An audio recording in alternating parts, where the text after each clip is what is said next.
May isa na naman daw rigodon sa administrasyon at siyam na cabinet officials ang posibleng malaglag umano. Ano naman kaya ang sagot ng Malacanang dito? Narito ang agenda report ni Leanne Bustillos.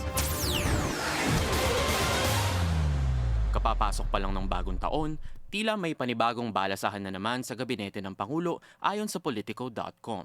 Dahil sa pagbagsak ng Trust and Approval Rating si PBBM, malakihan ang cabinet shake-up at siyam na kalihim ang nanganganib umano. Kabilang sa siyam na ahensya ang Departments of Health, Education, Foreign Affairs, Tourism, Transportation, Information and Communications Technology, Public Works and Highways, Economy, Planning and Development at Bureau of Customs. Pero sa siyam na ito, si Health Secretary Ted Herbosa umano ang nasa bingit ng pagkakatanggal. Ayon sa source ng Politiko, basihan daw ng Pangulo ang mga kontrobersya sa DOH bunsod ng sunod-sunod na reklamo laban kay Herbosa. Sa ngayon, may mga nakabinbin na reklamo laban kay Herbosa kabilang ang complaint ng Alliance of Health Workers dahil umano sa unauthorized release ng 44.6 million pesos worth of psychiatric drugs sa Rotary Club ng Quezon City na hindi naman lisensyadong maglabas ng mga gamot.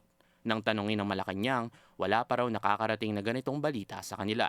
Pero dahil dati naman nang sinabi ng palasyo na under constant review ang performance ng cabinet secretaries, we are making our performance at the discretion of the President. So, depende na po yan kung ano po ang makikita ng Pangulo. Pero as of now, wala po tayo nababalitaan, wala pong ipinararating na magkakaroon po ng cabinet revamp. matatandaan na ang latest evictees sa gabinete ng Pangulo, sina dating Executive Secretary Lucas Bersamin at Budget Secretary Amena Pangandaman noong November 2025 ay kasunod ng aligasyon ng kanilang pagkakadawit sa flood control corruption scandal. Ayon sa source ng Politiko, damage control ang tinitignan ng Pangulo sa umano'y nagbabadyang balasahan. Para sa agenda, Liam Bustillos, Billionaire News Channel.